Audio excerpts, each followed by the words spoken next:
Toutes les victimes ne se valent pas aux yeux d'un pervers narcissique. Certaines sont interchangeables, facilement remplaçables.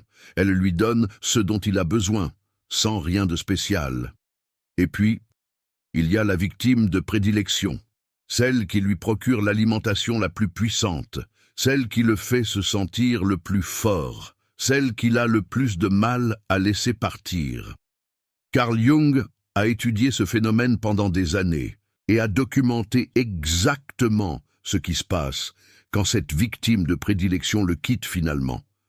Ce qu'il a découvert révèle un effondrement interne que le narcissique n'admettra jamais. Aujourd'hui, vous allez comprendre ce que vous déclenchez en lui lorsque vous partez, et pourquoi votre départ l'affecte d'une manière que vous n'imaginez même pas.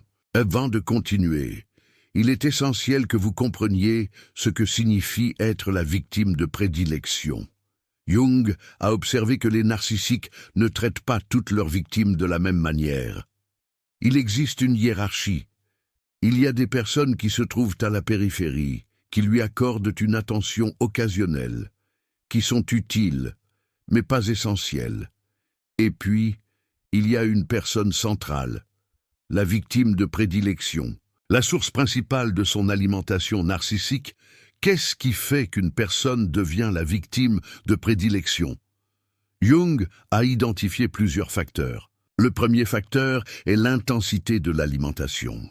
La victime de prédilection est celle qui réagit le plus, celle qui est le plus affectée par ce qu'il fait, celle qui se démène le plus pour lui plaire, celle qui souffre le plus quand il se retire, celle qui se réjouit le plus quand il revient. Cette intensité émotionnelle est addictive pour le narcissique. Elle lui procure une sensation de pouvoir que les autres victimes ne peuvent tout simplement pas égaler. Le deuxième facteur est la qualité de l'alimentation. Toutes les réactions ne se valent pas. Le narcissique valorise particulièrement les victimes qui sont intelligentes, qui réussissent, qui sont attirantes ou respectées par les autres. Quand une personne possédant ces caractéristiques lui accorde son attention, son ego se gonfle, davantage. L'admiration de quelqu'un d'ordinaire est bien. L'admiration de quelqu'un d'exceptionnel est exquise. Le troisième facteur est la disponibilité. La victime de prédilection est celle qui est toujours là, celle qui répond à n'importe quelle heure, celle qui laisse tout tomber pour lui, celle qui organise sa vie autour de ses besoins. Cette disponibilité constante lui procure une sensation de contrôle et de sécurité qui est fondamentale pour sa psychologie fragile. Le quatrième facteur est la résistance initiale. Jung a remarqué quelque chose de paradoxal. Les narcissiques s'obsèdent fréquemment avec des victimes qui, au début, ont été difficiles à conquérir. La personne qui n'est pas tombée immédiatement dans ses filets, celle qui avait des limites, celle qui a dû être persécutée. Conquérir une telle personne lui procure une satisfaction spéciale, et une fois conquise, cette personne devient particulièrement valable, parce qu'elle représente un trophée gagné.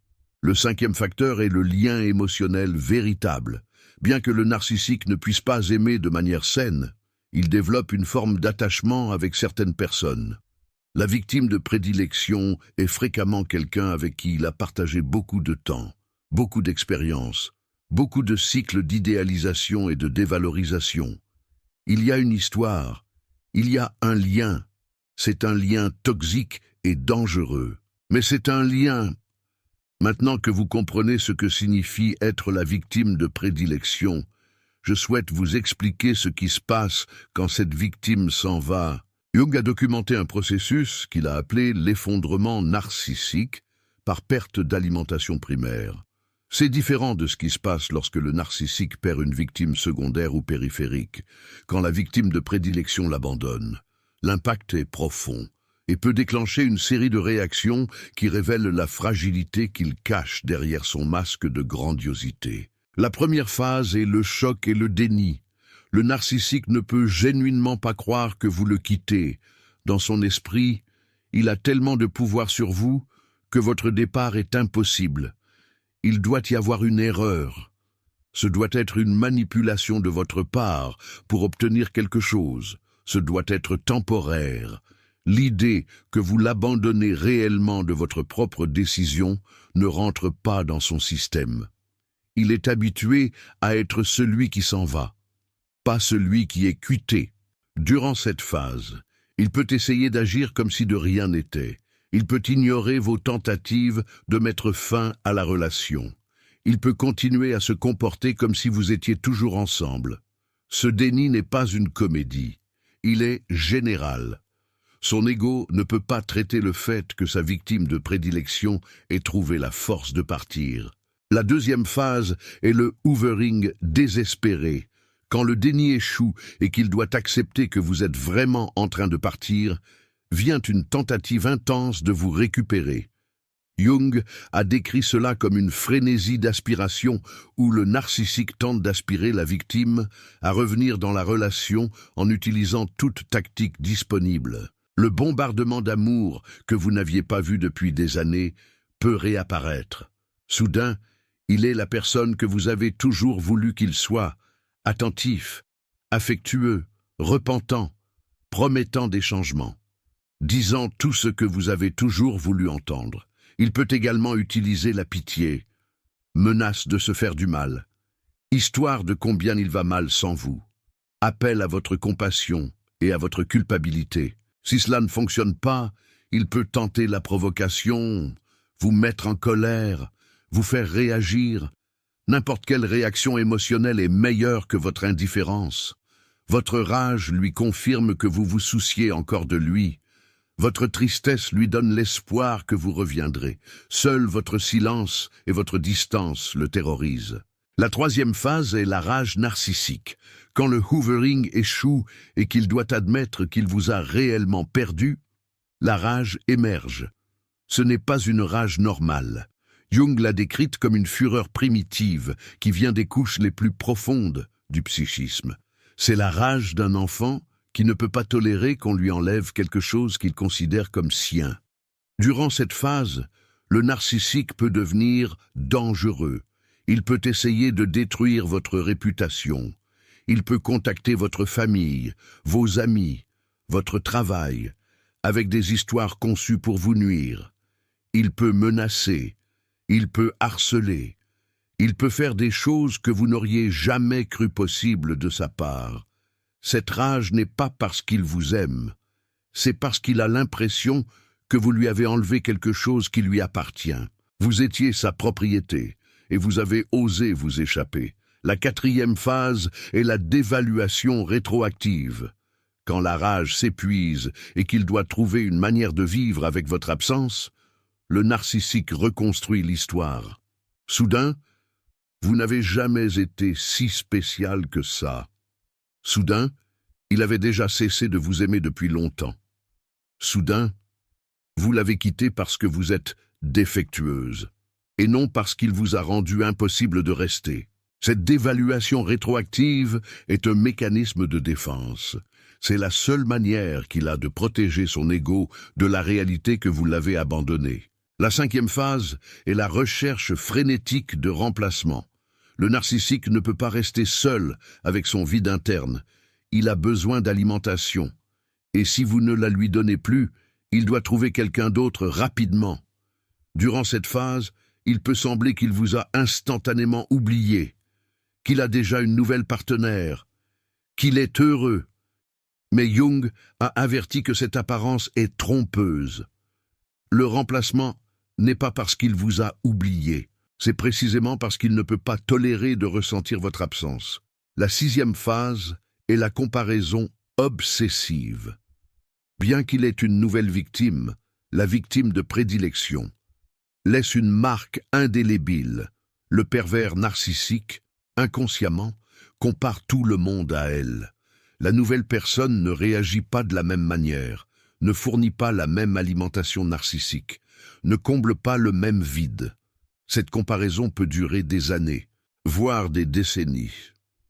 Carl Jung a documenté des cas où des pervers narcissiques continuaient de penser à des victimes de prédilection qu'ils avaient perdues 20 ou 30 ans auparavant.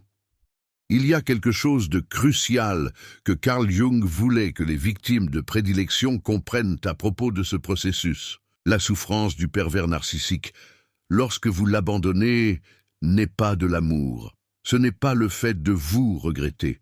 Ce ne sont pas des remords authentiques. C'est l'angoisse de quelqu'un qui a perdu sa source d'alimentation la plus précieuse. C'est le désespoir d'un toxicomane qui a perdu sa drogue de prédilection. C'est la panique de quelqu'un dont l'ego fragile dépend du fait de vous avoir sous son contrôle. Quand vous comprenez cela, ces tentatives de récupération, comme on les appelle, prennent une tournure différente. Ces larmes ne sont pas pour vous, elles sont pour lui. Ces promesses de changement ne sont pas de l'amour, elles sont le désespoir de ne pas perdre ce que vous lui donniez. Sa rage n'est pas de la passion, c'est la fureur d'un enfant à qui on a enlevé son jouet préféré. Carl Jung observait que cette compréhension est libératrice pour beaucoup de victimes, parce que fréquemment, la victime de prédilection se sent spéciale d'en être une. Elle croit qu'il y a quelque chose d'authentique dans l'obsession du pervers narcissique pour elle. Elle croit que s'il souffre autant de son départ, cela doit signifier qu'il l'aime vraiment à sa manière. Mais la réalité est différente. Vous êtes spécial pour lui, comme une source d'alimentation est spéciale. Comme une drogue de qualité est spéciale pour un toxicomane. Ce n'est pas de l'amour, c'est une dépendance parasitaire. Maintenant, je veux vous parler de pourquoi votre départ l'affecte plus que celui des autres. Carl Jung a identifié plusieurs facteurs qui font que perdre la victime de prédilection est particulièrement dévastateur pour le pervers narcissique. Le premier facteur est la perte d'une alimentation de haute qualité. Remplacer la victime de prédilection n'est pas facile. D'autres personnes ne donnent pas le même niveau de réaction, d'attention, de dévotion.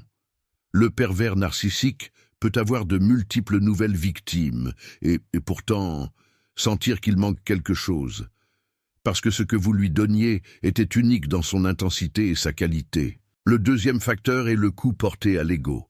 Votre départ est la preuve qu'il n'est pas aussi irrésistible qu'il le croit. C'est la preuve qu'il peut être abandonné. C'est la preuve que son pouvoir sur vous avait des limites. Pour quelqu'un dont l'identité dépend du fait de se sentir supérieur et en contrôle, cette preuve est intolérable. Le troisième facteur est la perte de l'investissement. Le pervers narcissique a investi du temps à vous modeler, à vous conditionner, à faire en sorte que vous dépendiez de lui, à apprendre exactement comment vous manipuler. Tout cet investissement est perdu lorsque vous partez, avec une nouvelle victime. Il doit recommencer à zéro. Il doit apprendre ses vulnérabilités. Il doit construire la dépendance. C'est épuisant. Le quatrième facteur est la peur de l'abandon primordial. Carl Jung observait que beaucoup de pervers narcissiques ont des blessures d'abandon profondes de l'enfance. Lorsque la victime de prédilection s'en va, cette blessure ancienne s'active. Ils ne perdent pas seulement une source d'alimentation, ils revivent l'abandon original qui les a endommagés.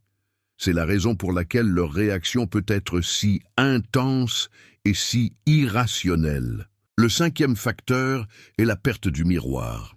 Carl Jung a développé un concept appelé la fonction spéculaire de certaines relations.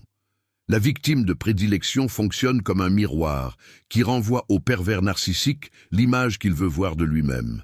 Quand ce miroir disparaît, le pervers narcissique doit confronter le vide interne qu'il évite normalement. Sans vous pour lui refléter sa grandiosité. Il doit faire face à sa propre insignifiance perçue. Mais il y a quelque chose que Carl Jung considérait comme encore plus perturbateur à propos de ce qui se passe à l'intérieur du pervers narcissique. Au fond, très au fond, il y a une partie de lui qui sait que vous méritez quelque chose de mieux que ça. Il y a une partie qui sait qu'il vous a maltraité. Il y a une partie qui sait que votre départ est juste. Mais cette partie est si enterrée, si niée, si protégée par des couches de défense psychologique, qu'elle n'émerge presque jamais à la conscience. Occasionnellement, dans des moments de vulnérabilité extrême, cette partie peut apparaître brièvement. un éclair de reconnaissance, une admission fugace. Mais le pervers narcissique l'enterre rapidement de nouveau parce qu'elle est trop menaçante pour sa structure psychologique. Accepter qu'il vous a perdu par sa faute signifierait accepter qu'il est défectueux. Et c'est la seule chose que son ego ne peut tolérer. Carl Jung avait un avertissement important pour les victimes de prédilection qui abandonnent un pervers narcissique. La période postérieure à votre départ est l'une des plus dangereuses. Le pervers narcissique est dans un état d'effondrement narcissique, ce qui peut le rendre imprévisible. Les tactiques qu'il utilisera pour vous récupérer ou pour vous punir peuvent atteindre des niveaux que vous n'anticipez pas. C'est le moment d'être le plus prudent, et pas le moins. Quelque chose spécifique que Carl Jung recommandait pendant cette période. Premièrement, contact zéro absolu si possible. Chaque réponse que vous lui donnez, même une réponse négative, lui donne de l'espoir et de l'alimentation narcissique. Le silence total est ce qui lui fait le plus mal et ce qui vous protège le plus. Deuxièmement, documentation de tout. S'il vous harcèle, s'il vous menace, s'il tente de vous nuire. Documentez tout, date, heure, message, témoin. Cette documentation peut être cruciale si vous avez besoin de protection légale. Troisièmement, alertez votre cercle de confiance. Le pervers narcissique peut tenter de vous atteindre par le biais d'autres personnes. Il peut contacter votre famille avec des histoires fausses. Il peut tenter d'utiliser des amis mutuels comme intermédiaires. Les personnes proches de vous doivent savoir que vous coupez le contact et pourquoi. Quatrièmement, préparez-vous à la campagne de dénigrement.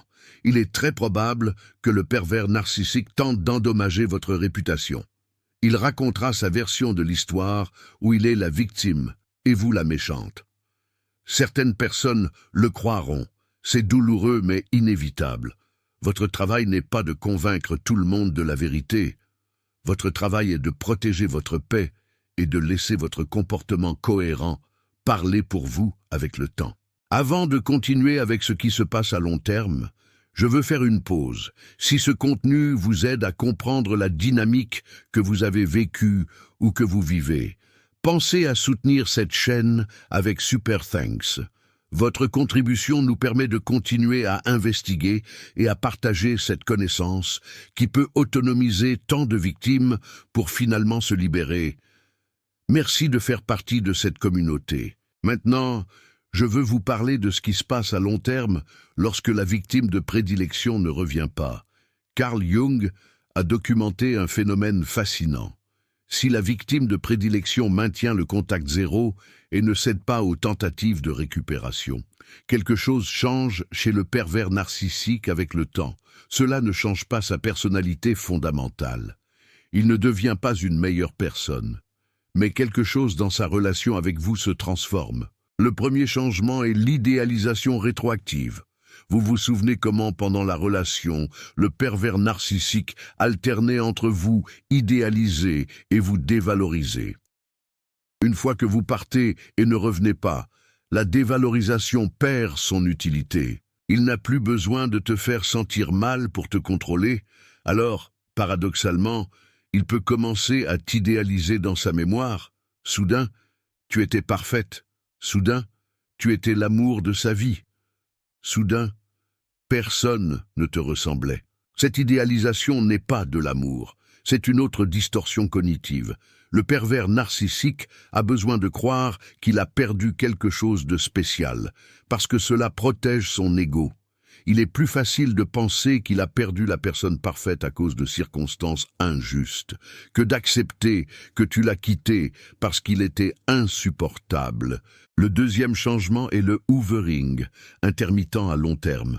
Carl Jung a observé que les pervers narcissiques peuvent tenter de récupérer leurs victimes de prédilection des années, voire des décennies après la séparation.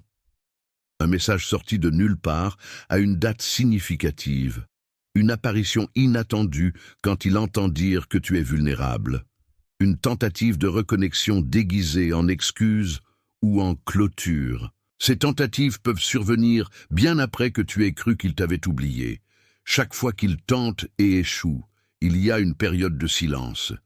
Mais Il ne t'oublie jamais complètement.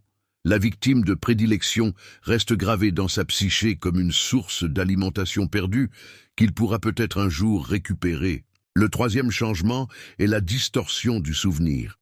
Avec le temps, le pervers narcissique réécrit l'histoire de manière de plus en plus extrême.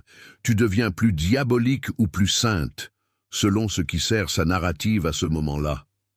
L'effet réel s'estompe. Ce qui reste est une version de toi qui existe seulement dans son esprit, déconnectée de qui tu étais réellement.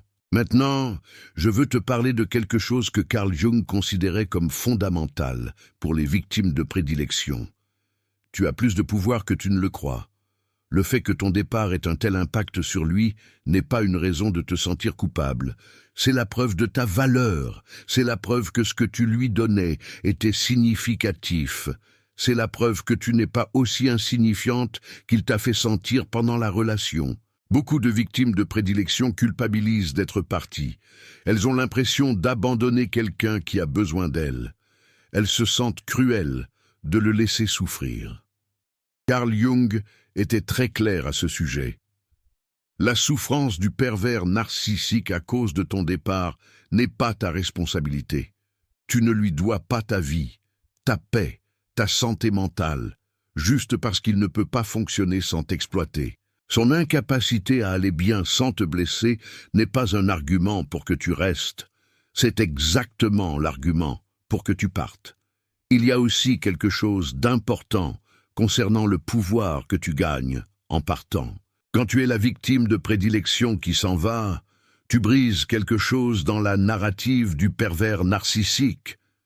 Il a besoin de croire qu'il est irrésistible, qu'il a un pouvoir absolu sur toi, que tu ne le quitterais jamais parce que tu ne peux pas vivre sans lui. Ton départ contredit tout cela. Ton départ est la preuve qu'il n'est pas aussi puissant qu'il le croit, qu'on peut s'échapper de lui, qu'il y a une vie en dehors de son contrôle. Cette rupture dans sa narrative est la raison de sa rage. Ce n'est pas qu'il t'aime tellement qu'il ne peut pas te perdre. C'est que ton départ démontre que son pouvoir sur toi était une illusion, et il ne peut pas tolérer cette vérité.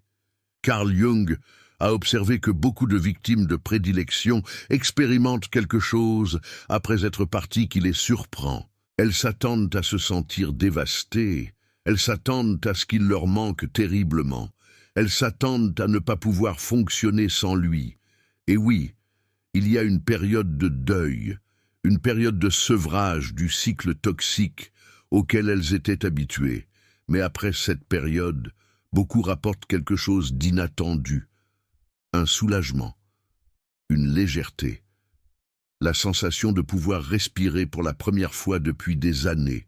Ce soulagement ne signifie pas que la relation n'avait pas d'importance. Cela signifie qu'elle était nuisible. Quand tu t'éloignes de quelque chose de toxique, ton système réagit avec soulagement, même si ton esprit regrette encore certains aspects. Ton corps sait ce que ton esprit met parfois du temps à accepter. Maintenant, je veux te parler des défis spécifiques auxquels est confrontée la victime de prédilection après son départ. Le premier défi est la dépendance au chaos. Après des années passées dans des montagnes russes émotionnelles, la stabilité peut sembler ennuyeuse. Le calme peut être perçu comme un vide. L'absence de drame peut être interprétée comme une absence de connexion. Carl Jung a mis en garde contre le fait que de nombreuses victimes cherchent inconsciemment à recréer l'intensité à laquelle elles étaient habituées, choisissant parfois des partenaires tout aussi toxiques. Ton travail est de reconnaître cette tendance et d'y résister. L'intensité n'est pas de l'amour, le drame n'est pas de la passion, le chaos n'est pas une connexion.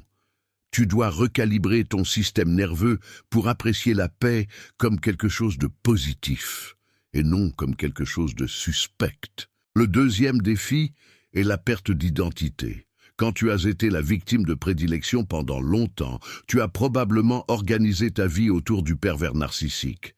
Ses besoins, ses horaires, ses émotions. Maintenant qu'il n'est plus là, tu ne sais peut-être pas qui tu es en dehors de cette relation, ce que tu aimes faire, ce que tu veux de la vie, qui tu es quand tu ne t'occupes pas de quelqu'un qui t'exploite. C'est une opportunité, pas seulement un défi. C'est l'occasion de te redécouvrir, de construire une identité qui ne dépend de personne d'autre, de trouver des intérêts, des relations, des objectifs qui soient véritablement tiens. Le troisième défi est la culpabilité du survivant. Beaucoup de victimes de prédilection connaissent d'autres victimes du même pervers narcissique. Elles savent qu'il a de nouvelles victimes. Et elles se sentent coupables de s'être échappées alors que d'autres sont encore piégées. Elles peuvent ressentir l'impulsion d'avertir, de secourir, d'intervenir. Carl Jung avait une perspective spécifique à ce sujet. Il disait que tu peux offrir des informations si l'opportunité se présente naturellement. Tu peux être disponible si quelqu'un cherche ton point de vue. Mais tu ne peux pas sauver quelqu'un qui n'est pas prêt à être sauvé. Et risquer ta propre stabilité pour tenter de sauver les autres n'est pas héroïque. C'est autodestructeur. Ta première responsabilité est de protéger ta propre guérison. Le quatrième défi est la peur de faire confiance à nouveau. Après avoir été la victime de prédilection de quelqu'un qui a fait semblant de t'aimer tout en te détruisant, faire confiance à une autre personne semble impossible. Comment savoir si quelqu'un est authentique? Comment savoir si tu ne retombes pas dans le même piège? Cette peur est compréhensible et jusqu'à un certain point protectrice. Mais Carl Jung a averti que si la peur t'empêche de te connecter avec qui que ce soit, le pervers narcissique continue de gagner. Il continue de contrôler ta vie même à distance. Le but n'est pas de faire confiance aveuglément comme avant, mais ce n'est pas non plus de te fermer complètement. Le but est de développer du discernement. Apprendre à reconnaître les signes avant-coureurs de la manipulation. Faire confiance progressivement. Tandis que la personne démontre constamment qu'elle est digne de confiance. Il y a quelque chose que Carl Jung a observé concernant le processus de guérison spécifique des victimes de prédilection. La guérison d'une victime de prédilection prend fréquemment plus de temps que celle des victimes périphériques. Cela ne signifie pas que tu es plus faible. Cela signifie que l'investissement émotionnel était plus profond, que le lien traumatique était plus intense, que la perte d'identité était plus complète. Accorde-toi le temps dont tu as besoin sans te comparer aux autres. Il est également important que tu comprennes que les anniversaires peuvent être des moments difficiles. Des dates que vous partagiez, des lieux que vous fréquentiez ensemble, des chansons que vous écoutiez. Ces déclencheurs peuvent surgir des années après la séparation et ramener des vagues d'émotions que tu croyais avoir surmontées. C'est normal. Cela ne signifie pas que tu n'as pas guéri. Cela signifie que tu as vécu quelque chose d'intense et que ton cerveau s'en souvient. Carl Jung recommandait d'avoir un plan pour ces moments-là, des activités qui t'ancrent dans le présent, des personnes que tu peux appeler, des rappels de pourquoi tu es parti et du chemin parcouru. Ces ressources rendent les moments difficiles gérables, sans te faire replonger. Il y a une dernière chose que Carl Jung voulait que les victimes de prédilection comprennent. Il t'a choisi comme victime de prédilection, non parce que tu étais faible. Il t'a choisi parce que tu étais précieuse. Les pervers narcissiques ne s'obsèdent pas avec des personnes qui n'ont rien à offrir. Ils s'obsèdent avec des personnes qui brillent, des personnes empathiques, généreuses, capables de donner. Ta capacité de donner était ta force. Il l'a transformée en ta vulnérabilité, en l'exploitant. Quand tu pars, tu emportes cette lumière avec toi. Cette capacité de donner qu'il absorbait sans réciproquer est maintenant libre pour être utilisée dans des relations où elle sera appréciée et non exploitée, dans des projets qui te remplissent et non qui te vident, dans une vie que tu construis pour toi et non autour de quelqu'un qui te détruisait. La victime de prédilection qui s'échappe n'est pas quelqu'un qui fuit, c'est quelqu'un qui finit par se sauver elle-même. C'est quelqu'un qui reconnaît sa valeur suffisamment pour ne plus la gaspiller avec quelqu'un qui ne sait que consommer. C'est quelqu'un qui choisit sa propre vie au-dessus de l'addiction à quelqu'un qui ne l'a jamais mérité. Il y a une dernière pensée que je veux te laisser. Un jour, tu regarderas en arrière, et tu ne reconnaîtras pas la personne que tu étais quand tu étais avec lui. Tu verras quelqu'un qui tolérait l'intolérable, qui se réduisait pour ne pas le déranger, qui oubliait ses propres besoins. Et tu ressentiras de la compassion pour cette personne, mais aussi de la fierté, parce que cette personne a trouvé la force de s'échapper. Cette personne a choisi sa vie au-dessus de son addiction. Cette personne, c'est toi. Si tu as été la victime de prédilection d'un pervers narcissique, dis-le-moi dans les commentaires. Combien de temps as-tu été dans cette position? Que s'est-il passé quand tu es finalement parti? Ou, si tu n'es pas encore parti, qu'est-ce qui t'en empêche? Ton histoire peut être exactement ce que quelqu'un a besoin d'entendre pour trouver la force de partir. Et souviens-toi, être la victime de prédilection ne te définit pas. Survivre et s'échapper, c'est ce qui te définit.